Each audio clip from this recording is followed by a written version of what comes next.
Good evening, keepers of the cash. Gary B, the casual comic guy here, and joined this week on my Tuesday night co-hosting duties, we have Steve the Voice White. How you doing tonight, Steve? Good evening, everybody. And I pointed the right way the first time. We have Mr. Chuck Hensey. How you doing tonight, Chuck? Doing great. Good to see everybody. You as well, guys. And our guest of honor making his second appearance on the show, we have Paul, Sector2815. Paul, how you doing tonight, sir? I am doing well. Thank you for having me back. I appreciate it. Oh, it's my pleasure. Trust me. So before we get going, we're going to do like we did last time. You'll give a little bit about who you are, what you do on YouTube, maybe talk about a show you got coming up tomorrow night, and then we'll say hi to the crowd, and then we'll come back to you for your first book. Okay. My name is Paul Cook. I am Sector 2815. I have a YouTube channel, which is, oddly enough, Sector 2815. What I do on YouTube is I can be found every other Wednesday night. And as Gary mentioned, tomorrow night is one of those nights at 9:30 Eastern. We do a little game show called Guess That Key. And it's kind of like 20 questions for comics. Everybody brings a comic that has to be a key comic. And the other panelists ask yes or no questions to try and figure out exactly what that comic is. And once we figure out what it is, then we all have some fun with it. We take a lot of questions from the chat as well. We do some giveaways. It's really kind of a lot of fun. And the one thing that I found is not only is it fun, but we actually learn a lot about comics in the process as well, because from the questions that you ask and things like that and the answers. So it's not only good, but it's good for you. And then every Monday morning at 10 o'clock, we do a show called DC Comics Deep Dive. I do that with Legion of Mark from Legion of Comics, where we kind of take a look. We kind of go to some of the events that have happened, but if there's no event going on, then we take a look at other comics. Currently, right now, we are doing deep dives into the Gotham War. Through Batman and Catwoman. And so we kind of take a deep dive every Monday morning. It's just a 15, 20-minute type thing that we do, where we kind of go into whatever issue was just released the past weekend, kind of do a deep dive where we would think it's going, what did we like about it, what do we think could be different about it.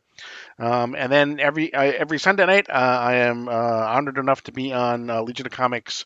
He is at Week's End as well. So that's kind of what I do. You stay pretty busy. I do. And, the guys on your shows, they're pretty smart because you can bring an obscure key. You think no one will guess it, and it ends up getting guessed at the end. That's right. And case in point, when you were on, Gary, we talked about Eric. We talked about Starfire. I had totally forgotten that there was a Starfire that was part of the Sword and Sorcery from the 70s until we started talking about it. That's what I mean when I say, you learn a lot about comics at the same time too. So, right. Oh, it's a great show. And thank you for having me on. It was an honor. All right, so let's go say hi to the chat. First in tonight, Jerry the Jitterbug, one of my all-time favorite people, followed by Mr. James, Last Crucis. How you doing tonight, Last Crucis? Nice to see you. And another great guy, Kevin. How you doing, Hope Collector? Steve White saying hello to everybody. Brian LCS, how you doing tonight, sir? And we have Seth 11. Good evening, sir. Mr. DVH, Dr. Von Oots, how you doing, buddy? And chat is jumping on me. Here we go. And Derek Cavan, nice to see you. Thank you for coming in. Couching and Slouching with C. Bizzle. How you doing tonight, sir? And Manny the Hobgoblin Collector. Good evening, Manny. Nice to see you, bud. And we are going to keep saying hi because everyone's popping right now, but I don't want to spend 20 minutes on chat. Let's get back over to Paul. And Paul, I'm going to give my normal nod to people as they come in. And but let's get going with your first book tonight, sir. Okay. As you said, this is my second time on, and the first time I kind of had a theme, and so I thought I would try to do another theme this time. And so my theme for tonight is going to be number ones or firsts. It may be a first appearance, it may be a first issue, it may be whatever it may happen to be. I failed to mention I'm mostly a DC collector, have been my entire life, although I do collect some Marvel. No Marvel tonight, but there are some other things besides just DC in here. But I'm going to start off with, this is Blue Beetle number 1, Ooh. From 1967. Now this is the second Blue Beetle. It's not the Dan Garrett from the Golden Age. This is the first. This is the first issue of Ted Kord. This is not the first appearance of Blue Beetle. It's his first issue. But the reason why I like it is because it is the first appearance of the Question. Oh This yeah. was created by Steve Ditko. I was a huge Question fan. I didn't even know about the Question until Denny O'Neil and Dennis Cohen did their 80s series, or maybe it was in late 70s, but it was like in the late 70s, early 80s. Very, very, noir heavy and things like that. And I just absolutely loved it. If you're not familiar with the Question, you may be familiar with Rorschach, who was in The Watchmen.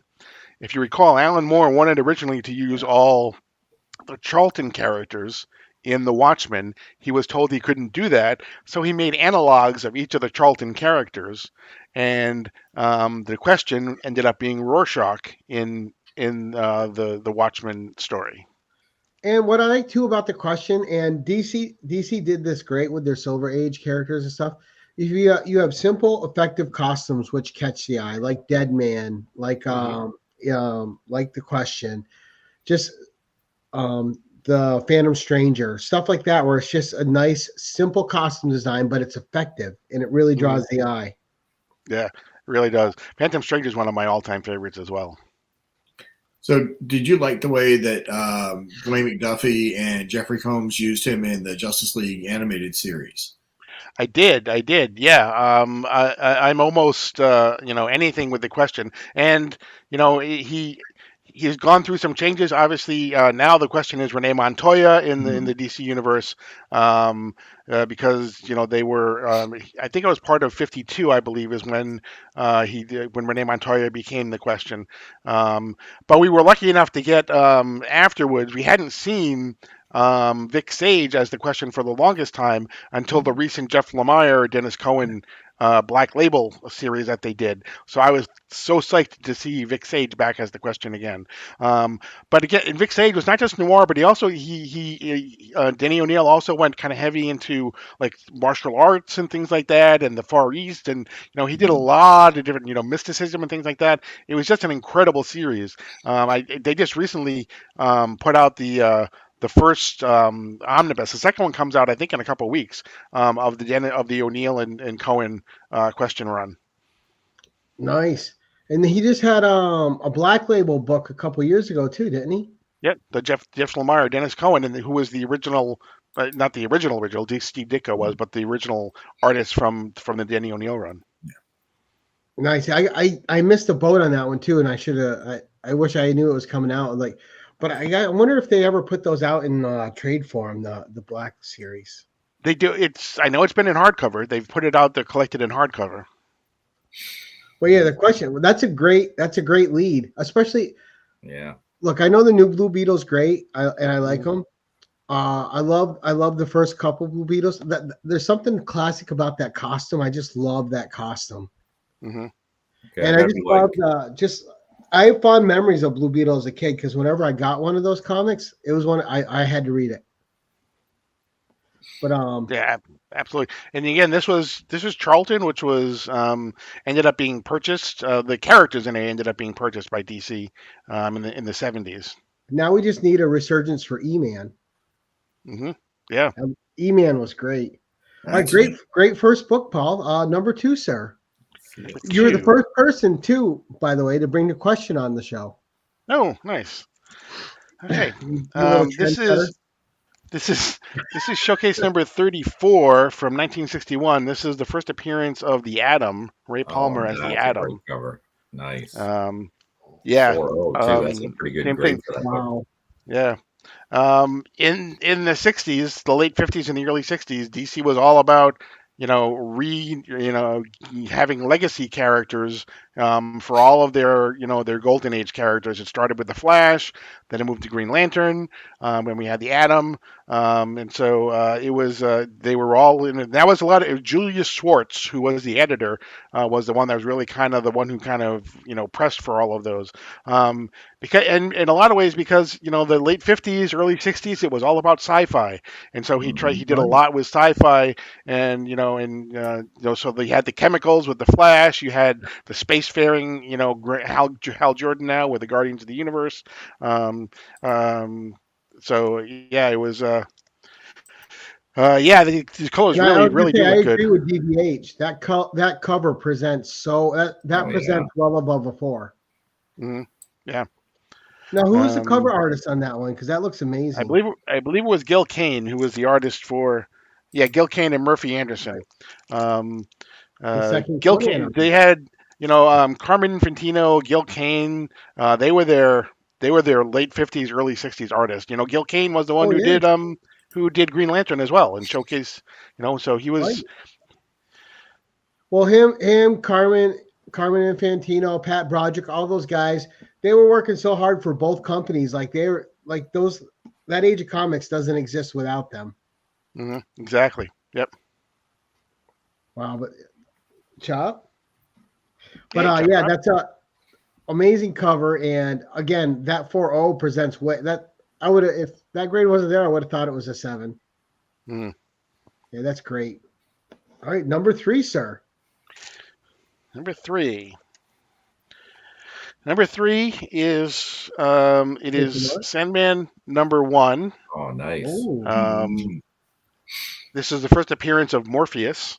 Um, it's if anyone has watched the first series on Netflix, the stories on Netflix, he pretty close to what he did in the what Neil Gaiman did in the comics as well. Um, this was kind of, I mean, everyone when they think of Sandman, a lot of times the first words that come into their mind is Vertigo, but Sandman was not originally a Vertigo title. Sandman precedes Vertigo. It was rolled into Vertigo when they created Vertigo. Yeah. right. This and that was like a landmark series for a different style of art in Hmm. storytelling. Have you got the full Yeah, run of that series? I do. Yep, I have all 75 issues. Yep. Yep. Well, do you have the error variant? Is what, 17? Issue 17? I don't have that, no. But Yeah, my brother's the other got thing that that this one. was famous for too was Karen Berger, who was the editor at the time. She was famous. One of the things that she will always be known for is she went to England and she got the Alan Moores and the Neil Gaimans and the Grant Morrisons, and she brought them into the American comic book world, and so she was one. Yeah, Dave McKean is the guy who did this. They actually put out a book that had all of his covers. It definitely is the cover art is something that is very, you either love it or you don't. I think I happen to like it. Dave McKean had worked with Neil Gaiman on the Black Orchid series, and he just kind of took them and he did all the covers for all 75 issues. And like I said, they actually did a book with just the covers on it. And yeah, Sandman really did bring non-comic readers.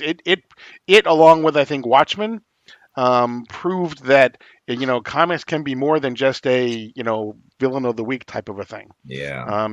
It could actually make people think and feel, and have emotion and things like that. And it really, the importance of this comic, I don't think can be understated. I don't think. Right, and you see a real interesting turn in the comic stores at the time. Y'all mentioned the clientele, but how so very different the clientele is, and then the stuff that's being published later on is really a reaction, very much a reaction to Sandman, and Right. Trying to mimic the style, so to speak. Yep, absolutely. Now, Paul, it just popped into my head. So one great book, but before we go too far, Hmm. being a DC guy, one of my favorite DC maxi series of all time, and I think it was billed as the first maxi series, I believe too, was Camelot 3000. Have you ever Correct. read that? Yep. Brian Boland. I love that series. Yep. It's so good, and it's always fun to reread it. Not the most politically correct, and I love it even more for it. Yeah, and you're right. It was billed as the first. This is only going to be 12 issues, so get it now while it's out, type of a thing. Right, so good, and it's one of those underrated classics.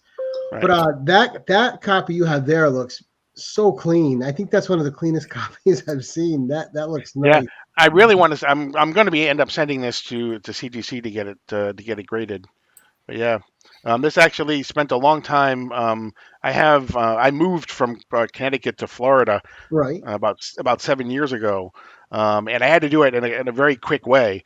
I actually ended up storing all of my comics, the majority of my comics, in a storage unit up in Connecticut. So it's climate controlled, it's dark, it's very much protecting all of my comics. But I just have to get them all down here. So the last trip that I made up north, I got a couple of the ones out that I knew that I had that I wanted to probably send to get graded to Right. CGC. And that just seems to be one of those books that has problematic covers. You don't really see it above an 885 very often.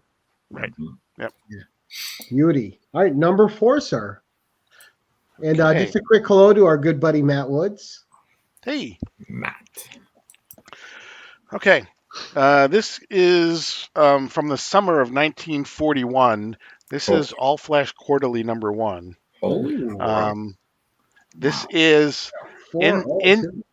in the golden age. There were a couple things. Each hero or major hero starred in what was like a anthology type book. So like Action Comics was not just Superman, even though he's known for Superman. Superman was just the first story in Right. Action Comics. There were several stories after it. Same in Detective Comics. So what they did is each hero had their anthology book. The Flashes happened to be Flash Comics, but then they also had a second book that was either bi-monthly or quarterly in this case, where that hero was starred in every single story inside of it. And so this would be akin to like a Batman or a Superman title. It was called All Flash Quarterly, and it was just Flash stories inside of it. They were new. They weren't reprints. I don't want to say they never reprinted a story, but they were, for the most part, they were new stories, because the Flash in Flash Comics just had his one story. There was Hawkman that was in the Flash Comics. There was lots Right. of different. So this was his second title, and Now, and with this those is stories, Paul, was it different creative teams on all of them, or was it the oh same yeah. creative team on each No, one? no, they had different creative teams. They were very much. I mean, even though you have particular artists that that get credit for it, like Bob Kane. Bob Kane had a whole stable of artists that did his work. Even Right. though Bob Kane got, I mean, but we all know the problem with Bob Kane and Bill Finger. But he, even beyond that, he had a stable of people that drew the Bob Kane way to draw Batman. So not that they normally did the main story. But they had part of their, whatever their art stable was that did a lot of the backup stories. Oh, that's interesting. What's the page quality on that one? It is it's creamed off white. Okay, not bad for a 40s book, eh? That still presents beautiful. Yeah. And it was just, I mean, the covers were just so much, simpler too. It was like, just the Flash, just running there. It's almost kind of like he's, holding up saying, "Hey, it's only 10 cents." Now, I know Good advertising. your favorite Green Lantern is Hal Jordan, but who's your favorite Flash? Yeah, there we go. It's probably Wally West. I just Yes. think Wally West is the most relatable of all the Flashes that have Come come. on. I think the reason why every time, or the majority of the times when you see a live action Flash, it's Barry Allen, is because I think Yeah. from a name recognition, I think when people say Flash, they think of Barry Allen, because he was the Silver Age, and he was the hero that most people knew growing up in the 70s and the 80s. Okay, but I really think that to most people, if they read Wally West, I really think that he's the most relatable of all the Flashes, I think, that have come And it's so far. funny because you say that, because every time I have like a true Flash fan on, every single one has said Wally West. Yep. Mhm. It was a great series through the 80s, man. It was really Yep. And I've good. never actually read a Yep. Wally West Flash book ever. Yeah. So, Mhm. but every So- like real Flash fan says Wally West is their favorite. They're not too Mhm. expensive. I mean, the #1, you get it for like $20. It's pretty cheap. Oh yeah, yep. But it's so what do weird you how think? like media and stuff will latch on to one personality and just promote that one all the time. There you go. There you go.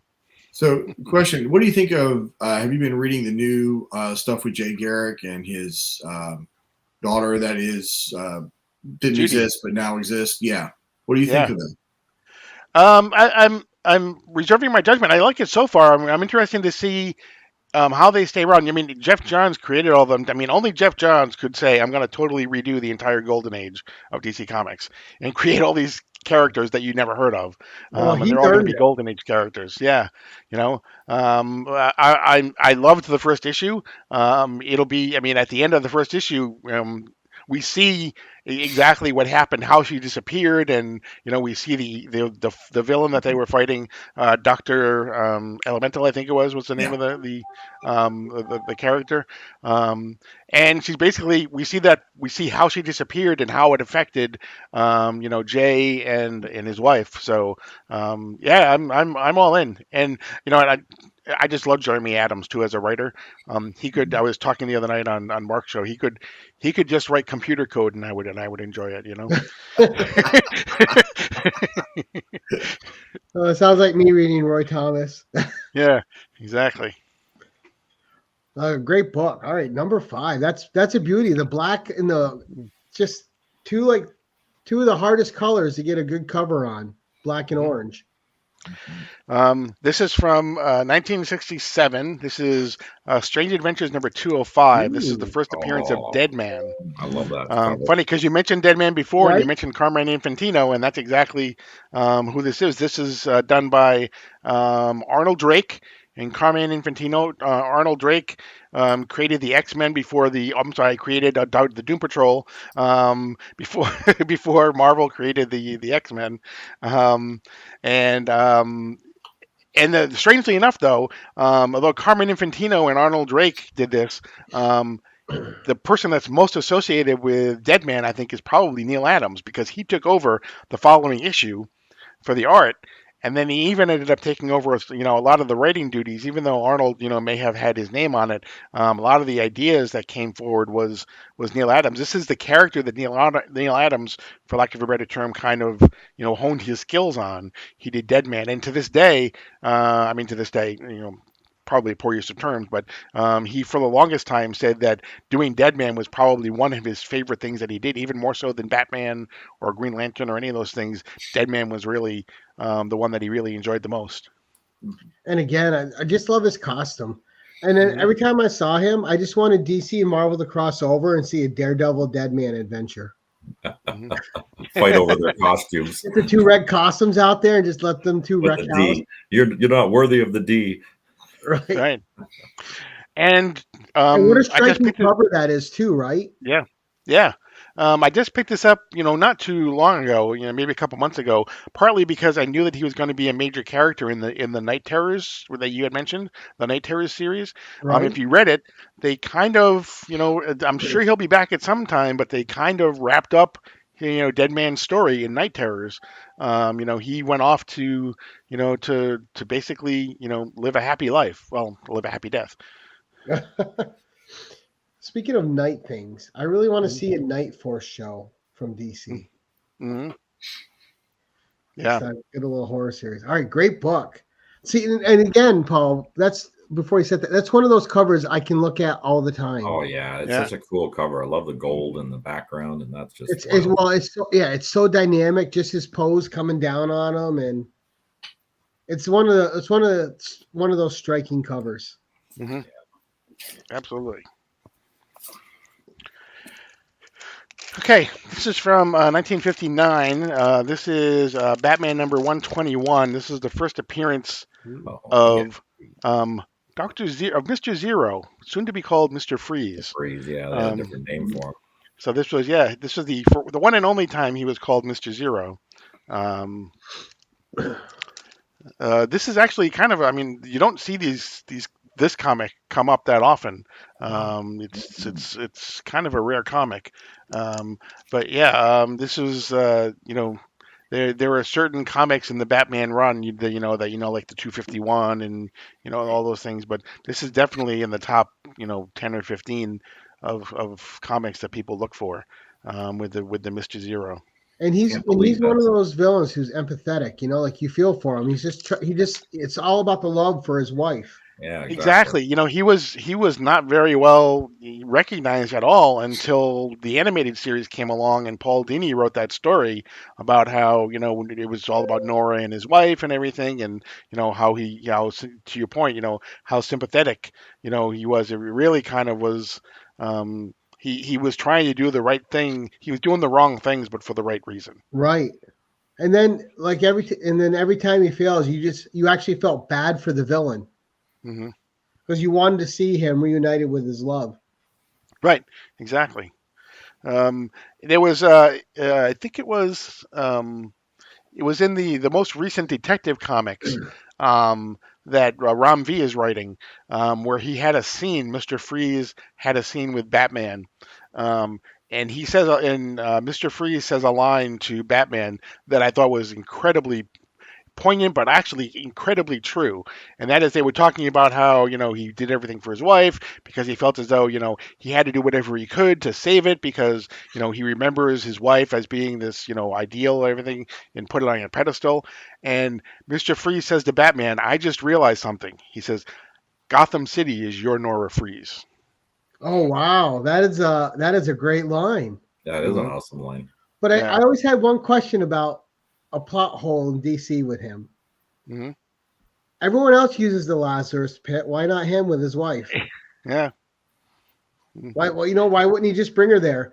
I would love to see a story arc where he just goes there and whoever's got control of it, he just wrecks house and brings his wife there. Yeah.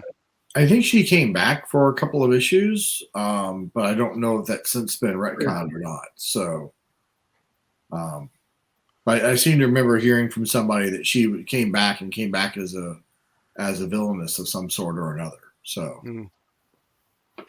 Well, that would almost like taint it though. Yeah, it's kind of like you know, you kind of like you can't bring Uncle Ben back, right? You right. know, it's like it ruins the original character if you take away their motivation. At least not in that universe. You know, now there's the multiverse, so they can bring him back in another one. Right. Yep. Or have a multiverse where he dies and she becomes Mrs. Freeze. The what if? Right. No, again, that's like you said, Paul. I've only seen that cover once or twice. You don't see it a lot. Right.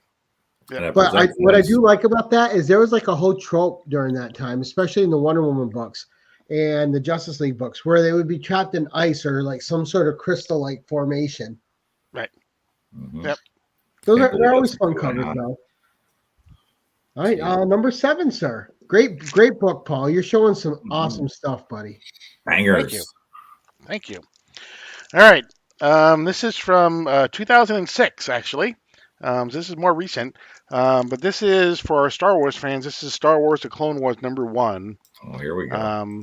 This is this is the first appearance of Ahsoka Tano. Uh-oh. Expensive If you're a book. Star Wars fan, Right. Jesus. so And a 9.8. And man, did I love that series. yeah, and this Yeah. was one of the ones that I pulled out when I went up north too, because so I had bought this when it first came out, and it had just been, you know, sitting in my storage unit, and I brought it back down and sent it away. So yeah, Star Wars. You know, there's a couple of books in Star Wars. You know, Heir to the Empire #1. Yep, Star Wars, fun. obviously, you know, issue #1. Some of the ones with Boba Fett, you know, that really kind of you know, kind of pop. Um, there was another one. There was a variant cover of this that I think Yes. was 1,000 pieces, maybe even less than that. That Yeah. goes for an incredible amount of money. It's just like you wouldn't It's believe. the So one on the speeder bike, isn't it? It's not the one. yeah, I think cover. yeah, yep. yeah, It's like purple. Yeah, Yeah, that's I a think really like cool deep cover. blue. Yeah. And again, talk about great character design, right? Hmm. Like when you see Ahsoka Tano, instantly recognizable. You know Oh exactly. yeah, right away. And when they cast Rosario Dawson as, I was like, all right, Oh, all perfect. in. Forget about it. Right. And I didn't realize this before, but I realized this not too long ago when I was when I actually had this one on Guess That Key, and this cover is done by Dave Filoni. Oh, Oh, is okay. it? I did not know Yep. that. Yep. Wow. Wow. That's so. Taylor, now that Ahsoka turned all sad and weepy, you might as well give me that book. Yeah. Yeah, it's gonna fall off a cliff now. Yeah. right? Nah, No, that I book's don't gonna think so. that book's gonna keep rising. Yeah, that's a key forever now. Oh, definitely. That's so. I know you're a big DC guy. Where does Star Wars rank in your fandom, Paul? Uh, um, I I collected a lot of Star Wars when I was younger. I still do collect some. Star Wars currently in the Marvel universe, and in some ways, it's becoming, the Batman of the Marvel universe. There are just way too many titles now, There were for guys Star when it Wars. first started again. I was collecting them, and when it Mhm. had 4 titles, I was still collecting it. Then it went to 6 and 8, and I'm like, I'm good, and Yeah, and they pushed me out of it. right. So I think really the only two I collect now are Star Wars, the title proper, and Darth Vader. I think those are the two best ones. Nice. Darth Vader certainly has some of the best art of any of them right now. Hmm. It's really, really beautiful to see. So, Right. Well, and that's a great thing about comics, though, because even as cool a villain and as striking a villain as Darth Vader is, the amount of screen time he got in all the movies wasn't like significant. Right. Like he was enough to be threat. You get to see him be that threat in the comics, Right. Right. and even more so, like in like the Obi-Wan Kenobi series, he felt like a threat. Hmm. Mhm. Yeah, the other thing that Star Wars is doing, which I was a little bit disappointed with, when they announced that they were going to have a Mandalorian comic, and then I read that basically all it is it's just retelling Yeah, all of the episodes. Right. It's that It's like like was a why I want, bother? serious ripoff. yeah, I'm like I watched all the episodes. I can watch them whenever you want. It's on your streaming thing. Why do I need to, Mhm. you know? Right. Well, it was a cheap way for them to make a book, right, and just get money instead Yeah, of telling original stories with it. right, Exactly. exactly. All right, number 8, sir.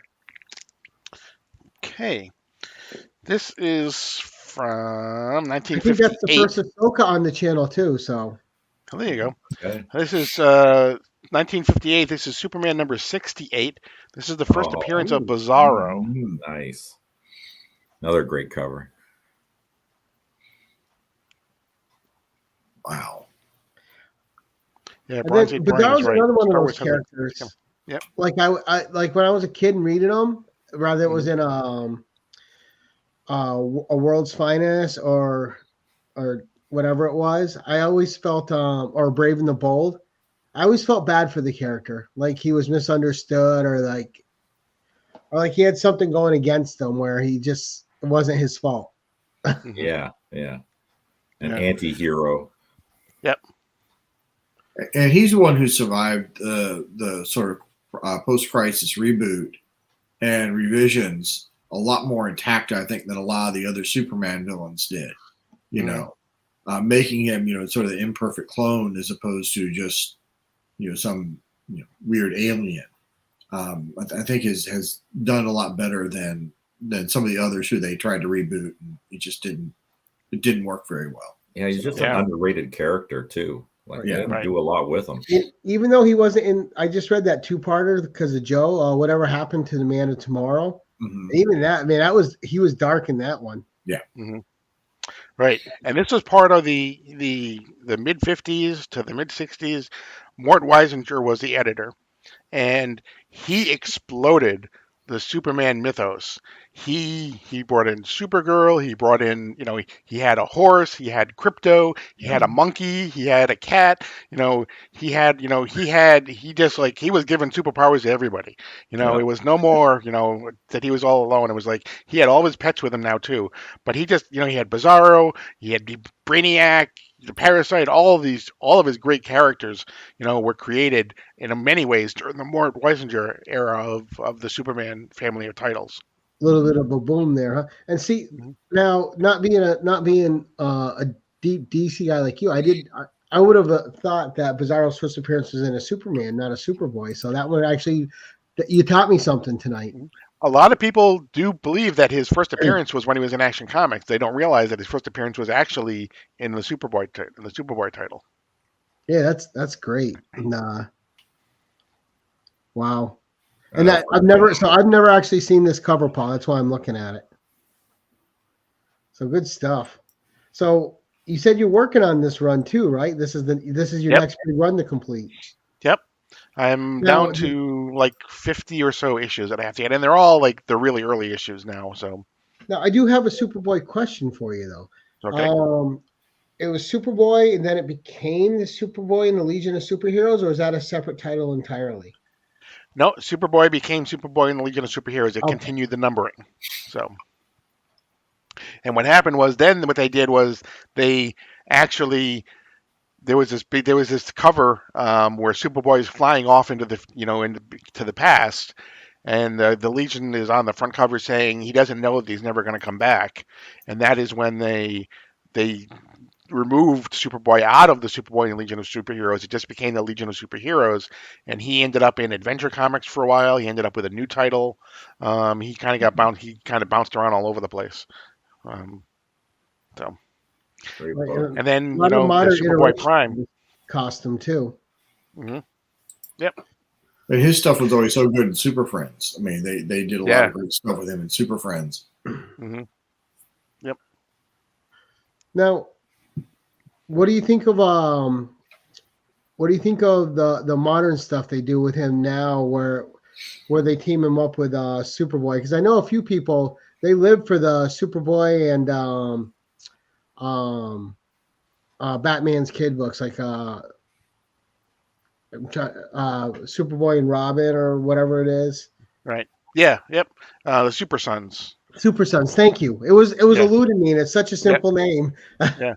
And Superboy went through. I mean, they had the Superboy Prime, who was the Superboy supposedly of our Earth, and Superman, from Earth 2 and Lois Lane and Alexander Luthor. They were the only ones that survived from the Crisis on Infinite Earths. They went off. They came back. Well, let me just stop there. They went off to wherever they went off to, at the end of Crisis on Infinite Earths. When they rebooted Superman right afterwards, there was no Superboy. Superman supposedly started as an adult in Metropolis. That's where he started. Then Jeff Johns, as he is wont to do, he loves to go back and reinvent these characters and bring them all back into the current time. And so then we had Infinite Crisis, and he became Superboy Prime. And then we had, as part of thing, we had the Superboy that was created as part of it was Superman's and Lex Luthor's DNA combined. That Right. was that was who Connor Kent was. And then as part of Convergence, Superman and Lois had a baby. That's where Jonathan comes from, Jonathan Kent. So now we instead of no Superboys, we have almost 3 Superboys, running around. Right. So- Same with Robins, right? Having Right. Robins Oh, be yeah. in one universe. exactly. So, who's your favorite Superboy then? I think I got to stick with the original. There was, there is, some scenes, and I can remember reading when I was young. DC used to do these the limited edition things that were like these big tabloid-sized books, and I can remember the one that was on Superman. And it retold his origin, and there's a picture of one of the drawings that Kurt Swan did of him crying at the bed of his father, saying, "You know what? I have all this power, but I couldn't save you." And it just was really emotional. I agree with Comic Journey. Superboy Prime is way too overpowered. They made him into this bastard, for lack of a better term. He goes out, he rips off the arm of one of the Teen Titans in one of the issues in Infinite Crisis. He basically just a spoiled brat. Until they got rid of him. So we haven't, but I don't think we've seen the last of him. So Oh, No, yeah. he was in one of the Sinestro Corps things yeah, yep. at some point or another, and I think that was the Cyborg one, but yeah, Superboy Prime's shown up a couple more times. So Yeah, I think you're right though. He was in the Sinestro Corps because he wore the Monitor armor. yeah, he So- did. Yeah, Yeah, poor Riss. I'm DC guy here, so I'm trying to remember what I saw on Yeah. the. All right, number 9, Paul. Great book, sir. Thank you. Thank you.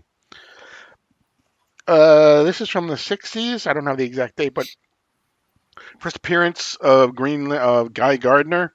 This is Green Lantern number 59.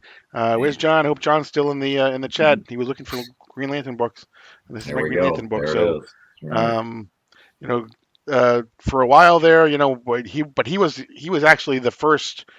He was supposedly the original Green Lantern, and then the ring ended up going to Hal Jordan instead, and so then he became the backup Green Lantern.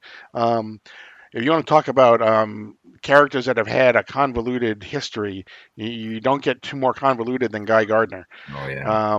He was a Green Lantern, then he was Warrior, then he was a Red Lantern. I mean, this is just his highlights. He was many other things in between there, but he has been everything. I still just remember. I mean, one of the things I would say I remember this cover being so iconic for me. But if you read the Justice League International. That one punch from Batman is something that will forever be burned into everybody's memory. I think if you've ever read it, because he just Batman just levels him with one punch, and like everybody else is just like behind him going, "Wow, one punch!" And so it became like the one that's what it became known as the one punch panel.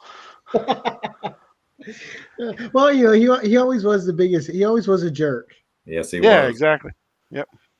But but that's kind of and yeah, he's looked on like that. But it's also kind of refreshing that someone can be a hero, but not be a perfect person. Mm-hmm. Yeah.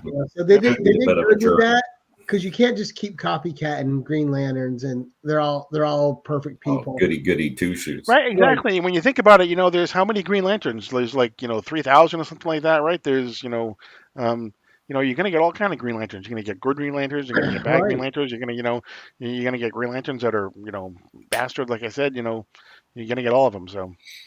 Well, and then of course he hit his head during the international run, and then he became sort of, the Ultra Mister Rogers. Right. Yeah. Exactly. Yep. And It was a great turn of events. remember at one point Blue Beetle said, "I'd rather him hit his head again and go back to go back to being the normal guy."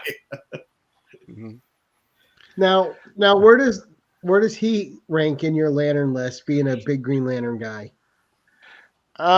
He's probably. I mean, of the major ones, he probably is actually probably at the bottom of mine. Hal Jordan, Alan Scott are the two. I mean, probably Hal Jordan is probably my favorite, but Alan Scott is right up there. I was a big Kyle Rayner fan as well, and then probably John Stewart, and then Guy Gardner. So of the five, I would say he's probably fifth. Nice. And Seth Levin says his third, but I keep waiting for them to put out that Green Lantern Corps TV series that they kept rumoring about. Yeah. What's going on with that? Yeah, it's they canceled it. They're not going to do it. Yeah. Guy Gardner though is going to be in the Superman movie. He's going to be in Superman Legacy. So played by Nathan Fillion. Right. I wonder if they'll do the one punch scene in there where Superman punches his finger. Like, I mean, James Gunn is he's a sucker for all these minor characters, for lack of a better term. right. None of them really minor, but he likes the fringe characters. Yeah, he likes obscure ones. Yeah. Yeah. But see, that's what I like about his taste, because I like a lot of the French characters too that you don't. Yeah, see me too. Growing up, that's what I collected. I didn't collect any of the mainstream stuff. It was all these oddball ones. All right, number 10, sir. Okay. And by the way, all your books are in incredible shape. Oh God. Thank you. We're going to go back. We're going to dive back into the Superman world again, and this is Action Comics number 252. This is the first appearance of Supergirl. Oh wow! Wow, that's a cool cover. That is beautiful. Yeah, it's funny because technically, this is the first appearance of Supergirl, but DC was famous for doing like prototype things. There was a Superwoman that appeared before this. Yeah. Same thing with Batman. Batman had a Batwoman. He had a Batgirl before he had the official Batgirl. Now, did they still name her Kara Zor-El in that? Yeah. Yep. Yeah, okay. Yeah, I think the other one, she's like an alien or something. She's pulling that train in the cover. Yeah, exactly. Yep. So, yep. So this is from 1959. Supergirl is another one that has had, so many reinventions, so many exactly personalities. Just disappeared as part of Crisis on Infinite Earth because she was killed. There's that famous cover, obviously, of Superman holding her on the cover of number 7, right? Yep. So she was gone. Supergirl from just a different, right, from Earth 2. So we had, John Byrne took over. He did not have a Supergirl. Again, he was, Superman is the last living survivor of Krypton. That's what we're doing. Nobody else. That's what he did for the longest time. Then they kind of decided they kind of loosened that a little bit, and he was Supergirl was this matrix kind of almost like clay type thing that could take. She's been an angel. She's been all sorts of things. Michael Turner and Jeff Loeb did a tremendous thing in Superman Batman with her. Yeah. That was just his art obviously was one of the last things that he did actually before he passed away. And But it then was even just incredible. Convergence, that was a made up Supergirl with that alien thing. Yep. Yep. Right. And the brand new Flash movie, they killed her off multiple times. Yep. Exactly. I'm a big and that run I keep talking about a couple years ago, the woman of Supergirl, Woman of Tomorrow, whatever it was, so Mhm. good. Mhm. Written by Tom King. That thing was fantastic. Right. That blows me away that all your 2.5s present so much better than a 2.5. That's the killer. Yeah. Like, how the hell is that a 2.5? Yeah. Yeah, I mean, yeah, that cover looks whole, complete. It looks beautiful. Yeah. Yeah, that's the thing. I mean, obviously, everyone wants to get as high a grade as possible, but my big thing is, for the most part, I want to have them complete as possible, unless it's something that I really could not afford, unless I, were to go something. So, Yeah. Right, but even that though, it's just I mean, just having it is enough sometimes. With yep, certain exactly. piece, Yep, I'm not complaining. I think I have my like first Black Cat 194, and it's only like a 3.5, and I don't care. I just have it. It's a Exactly. well loved book. It was time to preserve it. It's just- Or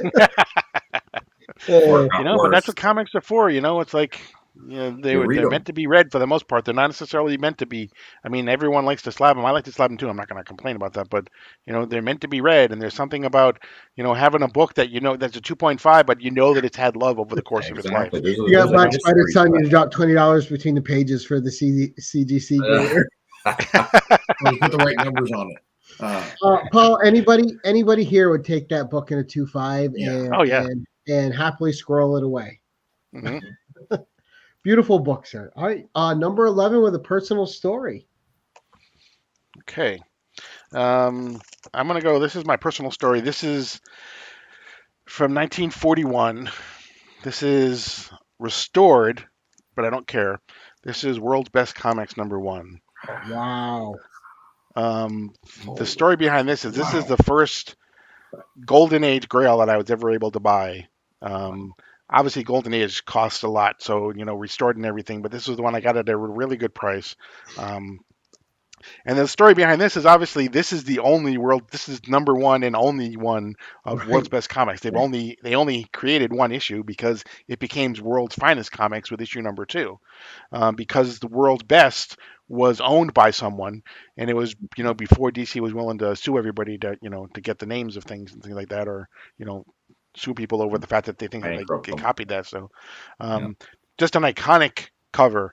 With the first, and they weren't even teaming up. They were only together on the covers for the longest time. They each had individual stories inside. Batman and Robin had their story. Superman had his story. Crazy, right? They didn't actually combine Put them until together. like issue number 70 or something like that. I think it was. Yeah. So yeah, this Love was. how short the capes are on them on this cover too. Yeah. Yep. Well, and as a fan of Zatara, I would love to get some of those early books, but oh my god, I So it's can't just even a minor imagine. restoration, eh? Yeah. And the preview books the predecessors of these, DC Comics did 2 New York World's Fairs Mhm. compilations. They were kind of like the prototypes for this. Although Batman did not appear. Well, Batman was on the cover of issue #2, I believe, the second one. I'm not sure. I don't think he was on the first one. I think it was Superman and Sandman and some other people. Batman was on the cover of issue #2 for the World's Fair Comics. But this is the first time that they had. After they did those, they did this, and it's. I mean, you can see it's a thick book. Right. I mean, they charged a whole 15 cents for it. But all of these characters appeared in the book, so they all had stories. So that's 1, 2, 3, 4, 5, 6, 7. At least What a 7 great book stories to that have they the had. back cover clear on, huh? Oh, Yeah. yeah. No stinking ad, just great art.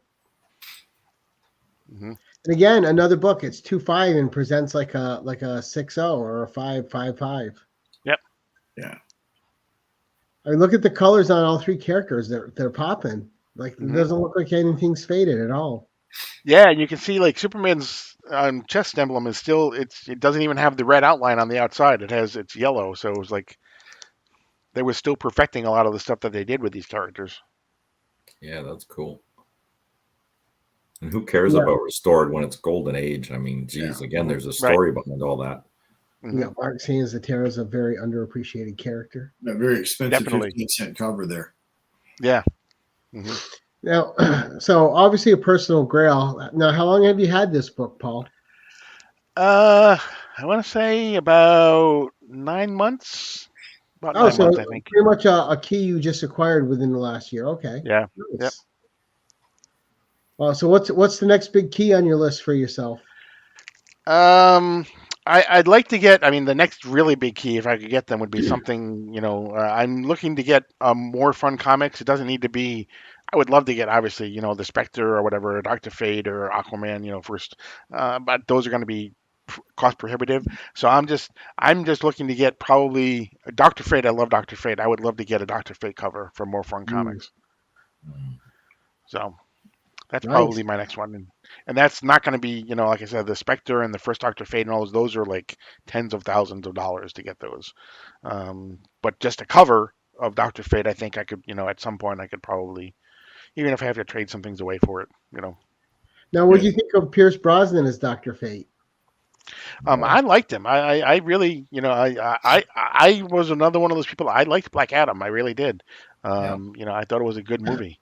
I think it suffered from superhero fatigue. I think that a lot of well, and all the shakeups at DC too, like that's like the Blue Beetle movie should have did way better, stuff like that, and right.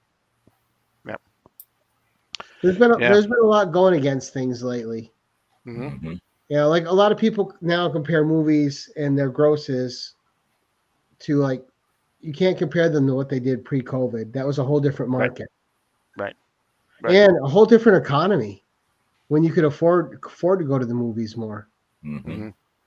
Yeah, but wow, great stuff. All right, let's get to your spec pick, sir. Here we go. I messed up on the spec pick. Well, that's all right. If you just want to show a 12th book, go ahead. Yeah. For some reason, I thought it was a book that had a story, but not necessarily my story. But this is actually Brave and the Bold number 28. There we go. The story that's behind this, the story behind this book is not my story. It is the story of how this book created the Marvel Universe. Oh, all right. Okay. So that's my story. The Justice League of America was put out. They took their characters that they had just re-released and showcased and all those things, brought them in together, created the Justice League. At the time, the publisher of DC was a golfing buddy with the publisher of Marvel, who was Martin Goodman at the time, and they were talking when they were golfing, and the publisher DC said, "Hey, you know what? We have this hit book. It's called The Justice League of America. We paired up all of our heroes. It's a team book. It's great. It's just doing gangbusters for us." And so Martin Goodman went into the office, called Stan Lee in, said, "Hey, DC has this team book, that they say is a blockbuster. I want you to create a team book for me." And that's how Stan Lee created the Fantastic Four. So it was really the Justice League of America was really the impetus behind the Marvel Universe, because obviously Fantastic Four was the first book of the building blocks. Exactly. Like that, Marvel. So, sorry, I messed up on the spec book. Sorry about that. That's right. Well, it's still a spec book. Yeah. Yeah, exactly. You can spec on this book. Now, what do you think of Starro's appearance in the movie The Suicide Squad? Oh, loved it. Absolutely loved it. Yeah, that was fantastic. So, what was your spec book? No, he didn't have. He had misunderstood the assignment. I missed. Oh, yeah, exactly. I was trying to Sorry. think back when I was doing the 1011, and for some reason I thought there was one. I thought you had to have a story for the second two books, the last Okay. two books, and one of them was a personal story, and the other one I thought was a story behind the comic, for some reason. I will say James Gunn is the only person I know who could pull off Starro in the movie and not just completely blow it. I mean, that's you know. Are you reading the new Wonder Woman, the Tom King? I am.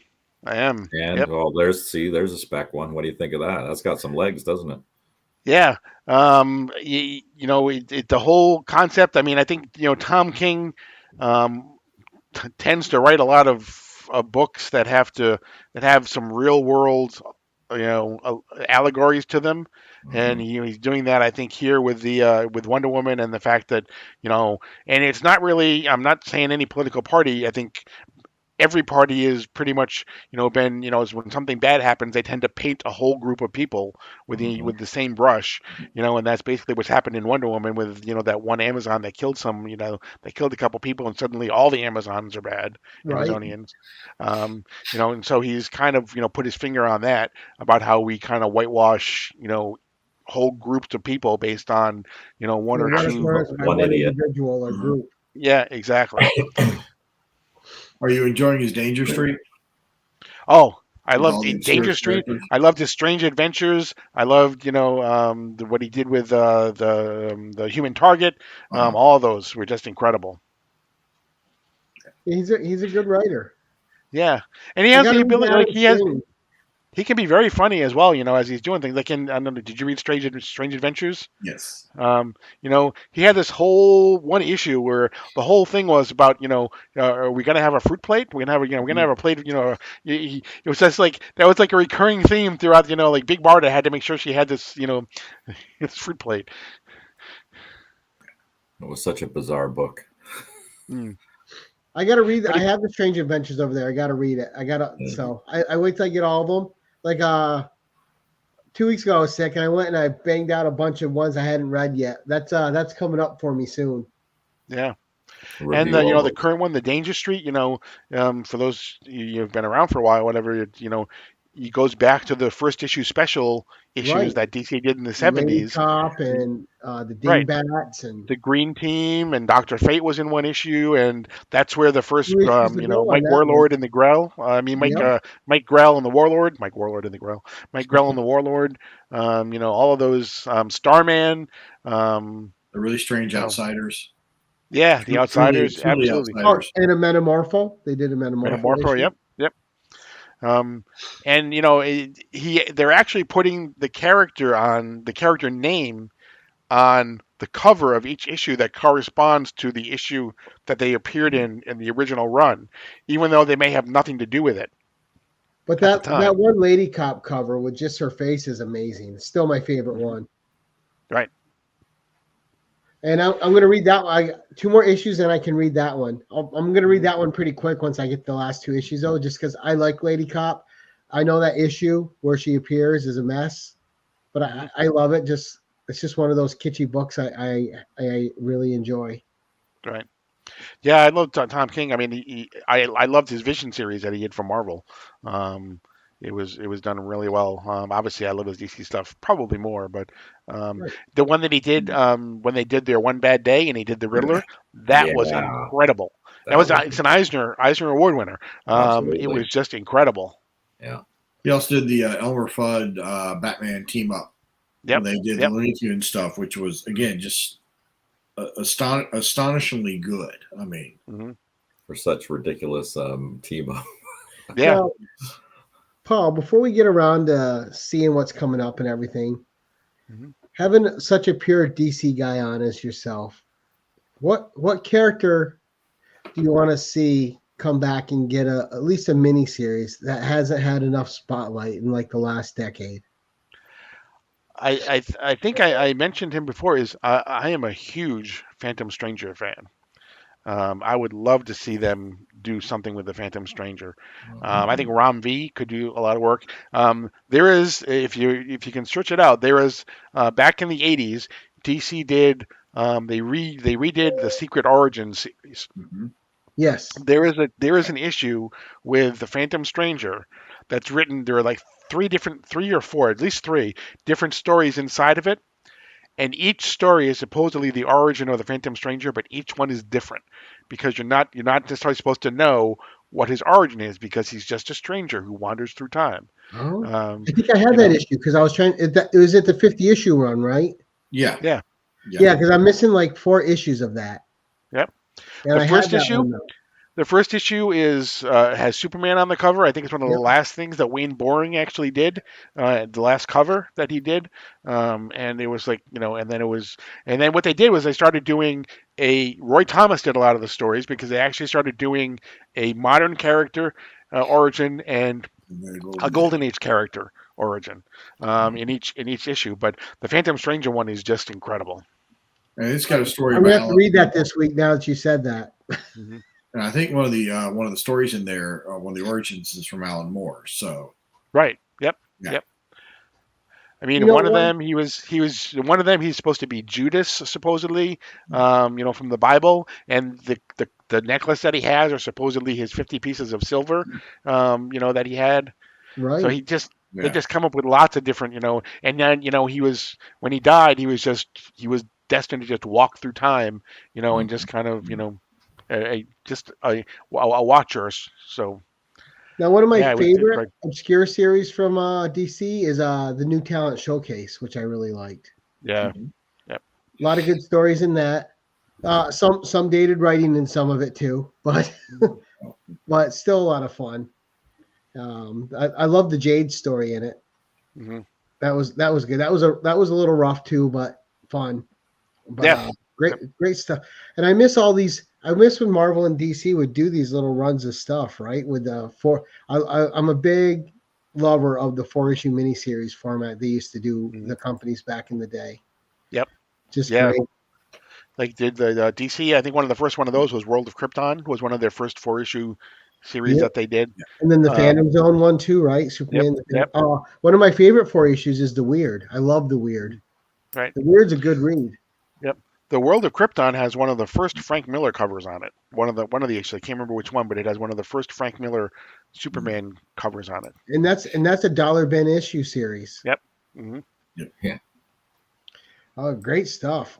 All right, well, we're going to go around, see what everyone's got coming up here. Steve, who just started his YouTube channel. So everyone go sub up Steve.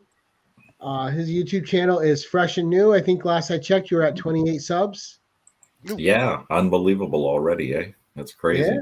So we got to get you out there a little more. Do you have anything new coming up on that channel in the next week, Steve? Yeah, I'm learning how to edit videos because I just did one. We had a little small mini con here in Whitby, and I ended up breaking it into like 3 parts. So I had like an intro, and then I went into the con and I was filming in there, and then I had I just filmed all the books that I've picked up. So I got to figure out how to put all that together, and then I'll put that up on the channel. Oh, and then nice. I got to do a live at some point in time too. I just got to figure out what I'm going to do with all this stuff now. Right. Your first live is you're nervous, and after that you're like, oh, all right. I got this. I got this. Right. Chuck, you got any appearances coming up anywhere? I'm going to be showing up with Joe when we do the new book presentations in middle of November. And if anyone is going to be at GarageCon, I'll be at GarageCon in person over at Reggie's in Charlotte, relatively speaking, down the street from me. And, maybe if I have some time, I might even be able to get a video or two up on my channel if time permits. So nice. All right. Coming up for me, this Thursday, we have Evil Mike on the 1011. So we're going to see what books Mike brings, and we're going to listen to him and see some great stuff there and hear his stories. So looking forward to that. I know I'm going to have Mark Andrews as a co-host and also Digger Jim.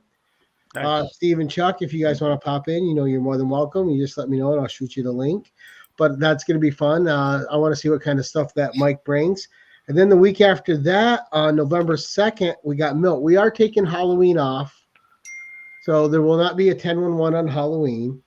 And Paul, you got a couple things coming up this week. So I know you shared at the beginning, but one more time so people don't forget. Sure. Tomorrow night we have Guess That Key. Mark from Legion of Comics, who's on every week with me, or every other week, every episode with me, is of course will be on. But then we have the very same Evil's Comics will be on with me tomorrow night, and Comic Man Andy will be on. They are our two other guests. So, Nice. Mike from Evil's Comics, we love when we get fresh blood. I mean, sorry, I mean we love to have new people on. Is what I mean to say. So that's tomorrow night, 9:30 on my channel.